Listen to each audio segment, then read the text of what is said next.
Bismillahirrahmanirrahim. Assalamualaikum warahmatullahi wabarakatuh. Perkenalkan, saya Nugraha Pratama, merupakan salah satu dosen di program studi manajemen Fakultas Ekonomi dan Bisnis Universitas Muhammadiyah Sumatera Utara.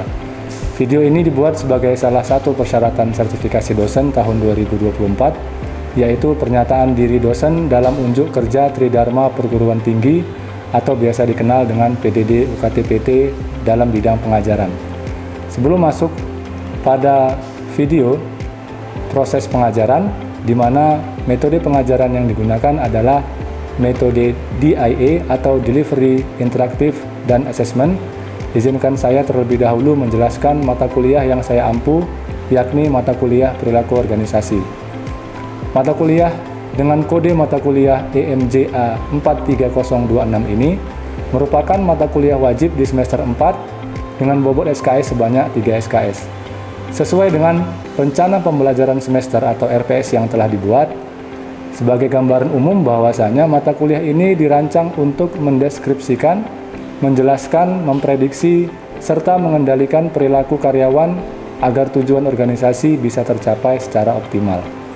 Selain itu, mata kuliah ini dirancang untuk mempelajari perilaku organisasi dengan tujuan mempermudah pengembangan cara berpikir tentang kejadian dalam lingkungan organisasi, serta meramal hal apa yang akan terjadi. Adapun capaian pembelajaran lulusan atau CPL adalah sebagai berikut. Yang pertama, mahasiswa bertanggung jawab atas pekerjaan di bidang manajemen secara mandiri dan amanah. Kedua, mahasiswa menguasai konsep teoritis dan praktikal ilmu manajemen yang relevan digunakan dalam berbagai tipe organisasi, baik bisnis maupun non-bisnis, pada tingkat lokal, nasional, maupun global. Yang ketiga, mahasiswa mampu melakukan proses evaluasi diri terhadap kelompok kerja yang berada di bawah tanggung jawabnya dan mampu mengelola pembelajaran secara mandiri. Kemudian keempat, mahasiswa mampu melakukan pengelolaan dan pembinaan manajemen sumber daya manusia. Setelah menyelesaikan mata kuliah ini, diharapkan mahasiswa mampu bertanggung jawab atas pekerjaan di bidang manajemen sumber daya manusia dalam memecahkan permasalahan perilaku dalam organisasi yang merupakan CPMK yang pertama.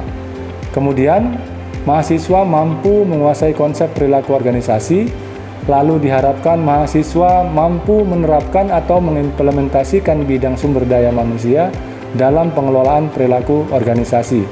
Dan terakhir, yang termasuk pada CPMK keempat, diharapkan mahasiswa mampu melakukan pengelolaan dan pembinaan perilaku organisasi. Proses pembelajaran mata kuliah ini akan dilakukan dalam bentuk sinkronus, yakni dengan tatap muka di dalam ruang kelas sebanyak 14 pertemuan, maupun melalui Learning Management System atau LMS UMSU, yakni e-learning. Sedangkan pelaksanaan dalam bentuk asinkronus dilakukan melalui aplikasi grup WhatsApp atau forum diskusi yang ada di LMS UMSU. Adapun materi yang dibahas dan didiskusikan selama satu semester adalah konsep dasar perilaku organisasi, dasar-dasar perilaku individual, kepribadian dan nilai, sikap dan kepuasan kerja, persepsi dan pengambilan keputusan, konsep-konsep motivasi, kelompok dan tim kerja, konsep komunikasi, kepemimpinan dan kekuasaan, konflik negosiasi dan manajemen stres, konsep budaya organisasi, dan terakhir perubahan dan pengembangan organisasi. Untuk evaluasi pembelajaran mata kuliah ini didapatkan dari penugasan, baik tugas struktur maupun mandiri, keaktifan, attitude, UTS, dan UAS. Pembobotan nilai dari setiap evaluasi pembelajaran yang sudah dilakukan adalah tugas terstruktur sebesar 20%, tugas mandiri 20%, keaktifan 10%, attitude 10%, UTS 20%, UAS 20%, sehingga total bobot penilaian adalah sebesar 100%. Demikian informasi yang bisa saya berikan terkait mata kuliah perilaku organisasi. Berikut merupakan cuplikan dari proses pembelajaran yang saya lakukan secara tatap muka di ruang kelas. Assalamualaikum warahmatullahi wabarakatuh. Waalaikumsalam warahmatullahi wabarakatuh. Alhamdulillahirrabbilalamin. Pada hari ini kita lanjutkan materi kita untuk mata kuliah perilaku organisasi. Di pertemuan sebelumnya kita sudah membahas materi tentang teori motivasi, ya, teori motivasi. Nah, untuk refresh materi sebelumnya sebelum kita masuk materi hari ini. Saya mau tanya dulu ke teman-teman, masih ingat nggak materi kita yang di pekan sebelumnya? Kira-kira masih ingat nggak apa itu pengertian motivasi? Ya, siapa mau jawab? Ya, Arya. Apa itu motivasi, Arya? Motivasi atau motivation, kata dasarnya adalah motif yang berarti dorongan, sebab, alasan seseorang melakukan sesuatu. Dorongan, sebab, atau alasan seseorang untuk melakukan sesuatu. Ya. Kalau yang lebih lengkapnya siapa? Ya, Neva. Motivasi adalah sebuah keadaan dalam diri seseorang untuk mendorong keinginan tersebut melakukan suatu kegiatan untuk mencapai tujuan tertentu. Ya, keadaan seseorang yang mendorong seseorang tersebut melakukan sesuatu karena adanya tujuan tertentu, ya. Jadi kemarin di materi kita kan udah saya lampirkan juga di e-learning, ya. Di situ ada beberapa pengertian menurut para ahli. Jadi biar gampang ingatnya, pilih aja salah satu pengertian yang mudah diingat, ya. Karena kan di beberapa pengertian itu banyak kata-kata ilmiahnya, ya, bahasa-bahasa akademisnya. Nah, pilih salah satu yang paling simpel, yang gampang diingat, ya. Jadi intinya motivasi itu terdiri dari 3 elemen, ya. 3 apa saja? Dorongan, ya. Seperti yang disampaikan Arya tadi, baik itu dari diri sendiri atau dari luar, ya, dari eksternal. Kemudian ada tindakan, dan yang terakhir ada tujuan, ya, yang mau dicapai. 3 elemen penting ini, ya, yang mendasari motivasi. Nah, kemudian kita juga udah membahas fungsi atau tujuan dari pemberian motivasi. Ada 3 kemarin. Masih ingat nggak? Siapa yang mau jawab? 3 fungsi, ya, Mudira. Yang pertama ada mendorong manusia untuk berbuat, terus Mendorong manusia untuk berbuat, ya. menentukan arah perbuatan, dan menyeleksi perbuatan. Mendorong manusia untuk berbuat. Kedua tadi? Menentukan arah perbuatan. Menentukan arah perbuatan. Yang ketiga? Menyeleksi. Ya, ada 3, ya, tujuannya. Nah, yang terakhir pertanyaan saya terkait teori motivasi. Kemarin kita sempat bahas teori motivasi dari Abraham Maslow. Ada piramida motivasi, piramida kebutuhan. Masih ingat? Siapa yang masih ingat? Ya, Arya Fiedra. Kemarin kan ada piramida, ya. Ada hierarki dari Maslow, yaitu yang paling dasar kebutuhan fisiologi. Paling bawah, ya, fisiologi, terus Yaitu untuk kebutuhan hidup dari dia sebagai seorang manusia. Lalu yang kedua, keamanan dan penjaminan lingkungan kerja. keamanan. Terus Yang ketiga yaitu kebutuhan sosialnya. sosial. Lalu untuk kecenderungan mendapatkan validasi, keinginan untuk mendapatkan validasi, Penghargaan, ya. penghargaan, Ya, atau reward. Yang terakhir aktualisasi diri. aktualisasi diri, ya. Masih ingat kan ini kemarin contohnya apa?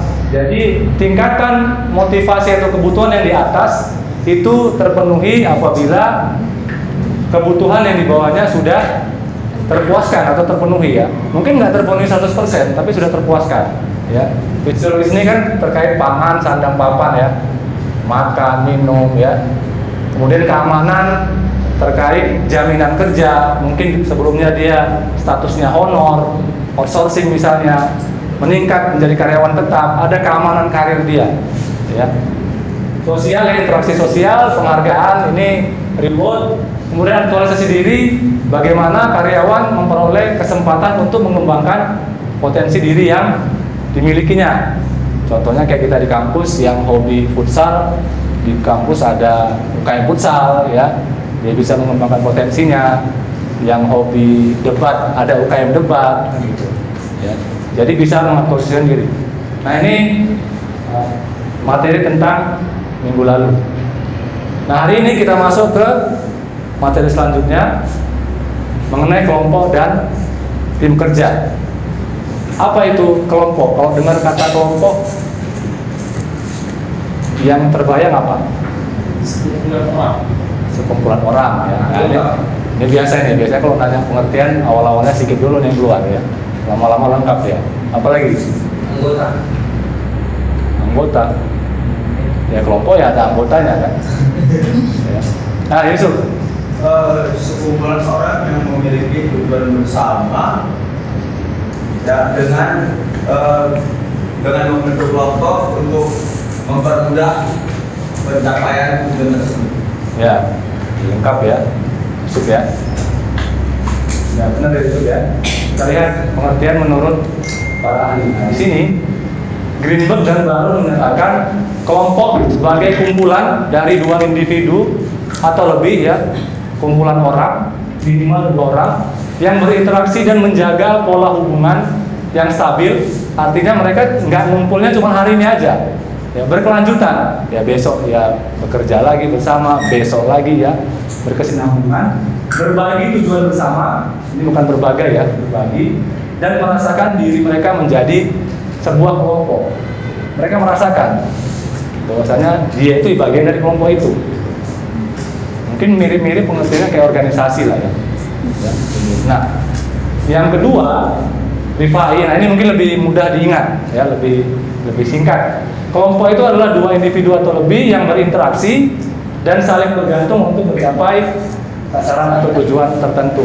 Seperti yang disampaikan Yusuf tadi, ya ini kelompok.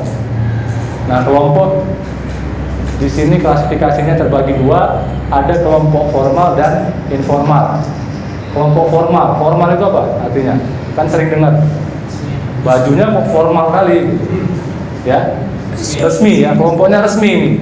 Artinya ada SK-nya, dibuat memang ada job desk-nya, bagian-bagiannya ada terstruktur, orang-orangnya di situ siapa aja, gajinya berapa. Ini kelompok formal. Nah, apa itu kelompok formal? Kelompok yang dibuat oleh keputusan manajerial, keputusan para pejabatnya. Misalnya Yusuf mau buat perusahaan, dia bentuk satu bidang penjualan misalnya, dia taruh di situ siapa-siapa aja orangnya. Ada 3-4 orang, ada gajinya jelas berapa setiap bulan, job desk-nya apa juga jelas ya. Jadi ini kelompok formal ya. Nah yang kedua kelompok informal kebalikannya. Jadi kelompok informal ini muncul karena inisiatif dari individu orangnya, bukan dari manajerialnya. Kalau formal tadi dari atas ya membentuk satu kelompok. Nah kalau ini individu-individu yang membentuk kelompok karena ada kepentingan misalnya persahabatan ya seperti itu. Jadi ini disengaja. Makanya di sini dibuat kelompok informal ini muncul secara alami, spontan ya. Ngumpul-ngumpul karena sama-sama hobi otomotif, buat komunitas mobil misalnya ya. Seperti itu spontan. Nah formal juga dibagi 2 lagi ya. Ada kelompok komando atau kelompok perintah, ada kelompok tugas. Kita lihat perbedaannya. Nah kelompok komando, kelompok ini ditentukan oleh bagan organisasi ya, dari bawahan langsung melapor kepada supervisor tertentu. Misalnya dari dosen nanti melapornya ke kaprodi, dari kaprodi ke dekan ya. Ada jenjang, ada hierarkinya jelas dia. Ini kelompok komando. Kemudian kelompok tugas, kelompok yang dibentuk untuk menyelesaikan tugas atau proyek tertentu. Pada saat ada tugas khusus, tugas tertentu, baru kelompok ini dibuat. Contohnya apa? Misalnya kalau di kampus, kelompok penerimaan mahasiswa baru misalnya. Ya, itu kan nanti bisa orang-orangnya digabung dari Fakultas Ekonomi, misalnya 1 orang, Fakultas Hukum ada, dari Biro Umum ada ya. Dibuat kelompok kerja khusus untuk proyek penerimaan mahasiswa baru. Karena kan penerimaan mahasiswa baru kan nggak rutin kan, mungkin setahun 2 kali ya, nah, seperti itu kan. Jadi kalau dia kelompoknya permanen di situ, di luar penerimaan mahasiswa kan kosong kerjaannya. Ya. Jadi itu contoh kelompok tugas. Nah kelompok informal juga dibagi 2. Ada kelompok kepentingan, ada kelompok persahabatan. Ya. Kita lihat perbedaannya. Yang kepentingan dibentuk atas inisiatif kepentingan individunya, karena mereka punya tujuan dan kepentingan yang sama. Apa contohnya ini? Coba, kelompok yang dibentuk atas kepentingan individunya karena punya tujuan yang sama atau minat yang sama. Kebayang nggak kira-kira? Contohnya gini, di kelas ini ada beberapa orang yang punya niat setelah sarjana, Pak, kami mau lanjut S2 di Inggris misalnya. Nah, kalau untuk kuliah di Inggris kan butuh kemampuan bahasa Inggris yang baik ya. Jadi 5 orang tadi yang di kelas ini bentuk satu kelompok belajar bersama untuk menguasai bahasa Inggris. Contohnya panggil guru les atau les ke suatu lembaga bahasa misalnya. Ya, jadi kelompok ini muncul karena kepentingan niatnya nanti setelah tamat mau ngejar kuliah di luar negeri. Ya, nah itu kelompok kepentingan. Paham ya? Bisa dimengerti ya ini ya. Nah, kemudian ada juga namanya kelompok persahabatan. Nah, ini kelompoknya mirip, tapi bedanya di sini. Kalau kepentingan karena ada tujuan dan yang sama, kalau di persahabatan ada kesamaan usia, jenis kelamin misalnya, hobi olahraga yang sama, atau latar belakang. Nah, ini yang banyak nih. Ya, apa contohnya? Ya kayak tadi misalnya komunitas fans setan merah MU misalnya, nah, itu kan sama-sama fansnya MU misalnya kan, atau fans Barca segala macam. Nah, itu contoh di kelompok persahabatan. Ya. Misalnya kalau yang etnis atau latar belakang di sini yang dari luar kota, contoh dari Aceh, buat ikatan mahasiswa Aceh, misalnya, Sumatera Utara kan gitu kan. Kan ada kan, seperti itu kan. Jadi kan kelompok itu terbentuk karena ada latar belakang yang sama. Sampai sini ada pertanyaan? Sampai sini masih jelas ya, Daniel? Jelas ya.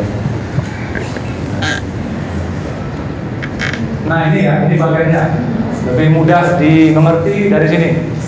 Jadi kita lihat kelompok formal tadi ada kelompok komando, ada kelompok tugas. Kelompok komando itu biasanya tugas rutin, job desk kita nanti kalau melamar kerja, duduk di satu jabatan, itu kan ada job desknya, mengelola laporan misalnya, ya, membuat rincian surat kepada divisi lain misalnya. Nah, kelompok tugas ini hanya pada saat tugas atau proyek tertentu. Ya. Nah, di kelompok formal sudah jelas tujuannya tujuan organisasi, pasti untuk kemajuan organisasi. Karena kelompok ini kan dibentuk atau dibuat oleh manajerial atau para pemangku jabatan di organisasi kan. Kalau di kelompok informal, di bagiannya ini dibuat bisa mendukung, bisa menghambat. Kenapa? Kira-kira? Kok kelompok komando, kelompok tugas jelas mendukung tujuan organisasi, kenapa kelompok informal bisa mendukung, bisa menghambat? Kenapa kok nggak mendukung aja? Kenapa kok ada menghambatnya? Bagaimana bahasa? Nah, gimana? Contohnya gimana? Tergantung individunya, tergantung Contohnya ada kualitasnya. 5 orang seperti yang Bapak bilang tadi. Misalnya di kelompok belajar bahasa Inggris ya. gitu. Misalnya ada 3 orang yang udah levelnya lebih di atas gitu. Justru yang di bawah itu kan udah selaras lagi dan untuk levelnya. Oke, jadi menghambat nggak yang bisa searah gitu cara belajar. oke, karena dua tadi ketinggalan, Ya. yang dua lagi ketinggalan. Oke, yang lain, contoh yang lain. Ini yang dua kelompok ini aja ini ya. Misalnya gini, di kelas ini ada yang hobi pecinta alam misalnya, hobi ke gunung. Kita kan ada mapalanya ya. Mapala kan. Tujuan kita masuk kuliah kan sebenarnya untuk belajar ya, kalaupun masuk ke kelompok-kelompok tadi untuk menyalurkan hobi kan. Ya. Nah, pada saat kita masuk ke mapala misalnya, kuliahnya berantakan. Tujuan sebenarnya itu nggak dilaksanakannya. Dia kebanyakan di gunung daripada di kelas. Ya. Misalnya si Ariel mana nih? Ke gunung Pak, kok nggak masuk dia? Kan dia cuma mentingkan kelompok persahabatannya aja. Kuliahnya berantakan kan gitu kan. Artinya akhirnya apa? Menghambat kan? Nggak mendukung kan? Yang mendukung contohnya gimana? Contohnya si Danen gabung di kelompok golf misalnya. Kenapa Danen gabung olahraga golf? Iya Pak, saya hobi. Dan kebetulan Pak, perusahaan saya investornya banyak yang main golf.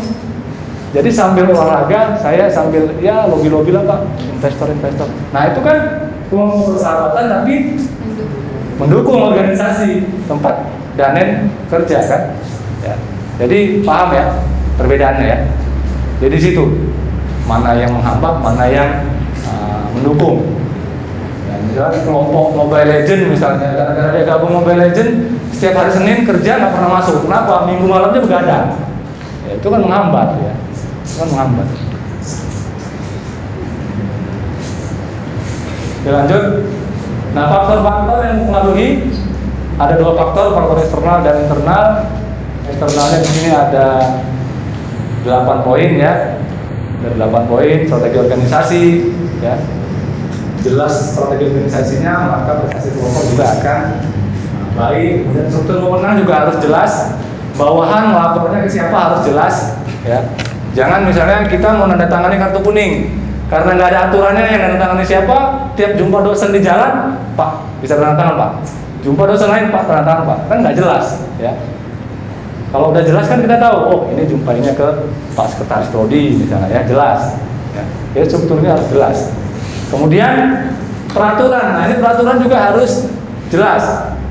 Jadi peraturan formal atau peraturan resmi, semakin banyak peraturan formal yang dibuat, maka itu bisa mengendalikan kegiatan dari sebuah kelompok. Ya, kelompoknya semakin teratur pergerakannya. Masuk kerja jam berapa, ya, pulangnya jam berapa, istirahatnya berapa jam. Nah itu peraturan yang dibuat untuk mengatur pergerakan dari kelompok ya dalam organisasi. Kemudian sumber-sumber organisasi ini terkait besar kecilnya sumber yang dimiliki organisasi akan berdampak pada kontribusi karyawan atau kelompok ya. Dari sisi gaji yang diberikan, insentif ya, imbalan itu masuk ke sumber organisasi. Nah, kemudian proses seleksi juga penting ya. Karena kelompok yang berkualitas pasti dihasilkan dari individu yang berkualitas. Penjaringannya harus berkualitas ya. Bagaimana kita bisa menjaring individu-individu yang berkualitas. Kemudian penilaian prestasi ini sudah jelas ya. Kalau prestasinya baik maka diberikan reward. Nah, kemudian juga budaya organisasi. Ya, budaya organisasi ini membentuk perilaku kelompok dan individu. Gimana budaya organisasi perusahaan di Indonesia, bagaimana budaya perusahaan di Jepang misalnya, itu kan berbeda kan. Semakin lemah budaya organisasinya pada hal yang positif, maka disitulah diperlukan peran peraturan ini. Kalau di Indonesia kan kesannya ada yang bilang di mana ada aturan dilarang, di situ yang dilanggar. Aturan dibuat untuk dilanggar kan, itu kan hal yang salah. Dilarang merokok, dia merokok di situ. Dilarang parkir, ya parkirnya di situ kan. Dan makanya budaya belum ketemu di situ. Jadi peran peraturan ini besar. Nah, yang terakhir lingkungan fisik ya. Ini terkait seperti kita di ruangan ini terkait sirkulasi udara, pendinginan ruangan ya, dan semacamnya. Di sini ada pertanyaan? Ada.